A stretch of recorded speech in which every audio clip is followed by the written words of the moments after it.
Ray Vaccari, nice to see you again. Good to see you again. Good seeing you. Ray Vaccari is the director of manufacturing in New Jersey, and we're here at an event for the Apprenticeship Accelerator program. So, Ray, give us an elevator pitch.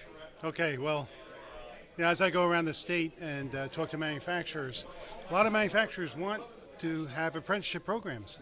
But the issue for them is the overhead associated. There is some overhead associated with it, and they're afraid of it. So we actually developed a program called the Megaforce Registered Internship Manufacturing Program, or MRIM, where we will sponsor apprenticeships throughout the state of New Jersey. And that's part of what this is about, to educate manufacturers and say, there's a program available to help you implement an apprenticeship program where you hardly have to do anything except hire the apprentice and train them. Is there any costs involved? No costs. No. So we're funded by the State Department of Labor with a grant. Yes. Is this state and federal, or just the state? It's state, and actually the initial program to get it off the ground was funded by two companies in New Jersey, Norwalk Design and Triangle Manufacturing. Right. They funded our manager of the program to help set it up and go on. But going forward, the state is providing some funds to do that. That's phenomenal. Tim Grady, my co-host, who you know, we've been hearing all over the country that there are all kinds of new and innovative ways to accomplish the same end. And That's great. There's two companies up in New Hampshire who pooled money and started their own school. There they didn't even have enough people to fill jobs and in New Hampshire, and then people started coming in from Boston and so on. So it's happening. Yeah, and, it is. It's needed too, because absolutely. A lot of manufacturers, they're short of skilled workers. All manufacturers throughout the country are short of skilled workers. They've been trying, and we're doing a lot of work with the schools, with the community colleges, with the CTE schools. They're developing the skilled sets, but it's taking time. Meanwhile, what do manufacturers do? They hire an employee and they train them.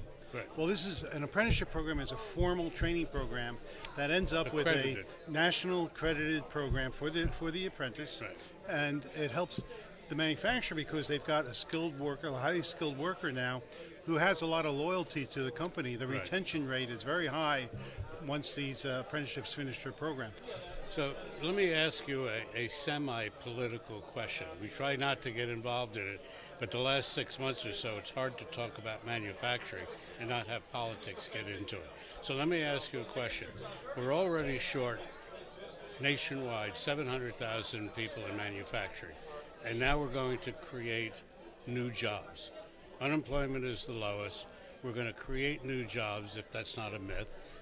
What are we going to do? I agree with you.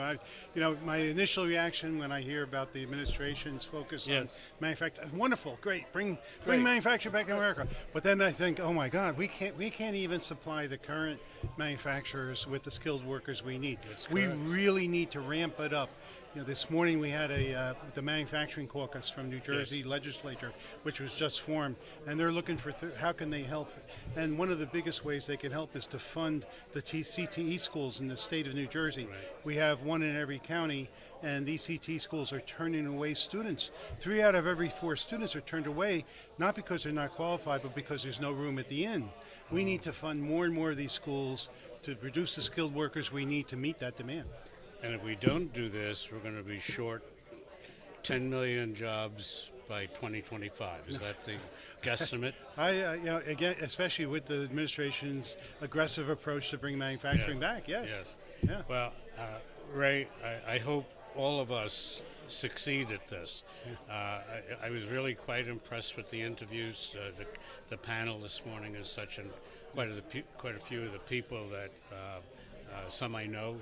Of course you do. It seems as though that we're on a right course, and one of the things that I've been saying for quite a while, we can't rely on the federal government. We have to rely on local. I agree. And that's where it all starts. Yes. Yep. Grassroots for sure. Thank you very much. It's always a pleasure. Thank you. Thank you. Thanks for joining us on Manufacturing Talk Radio. If you'd like to be a guest on our show, contact us at info@mfgtalkradio.com. We'll see you next Tuesday at 1 p.m. Eastern Standard Time at mfgtalkradio.com.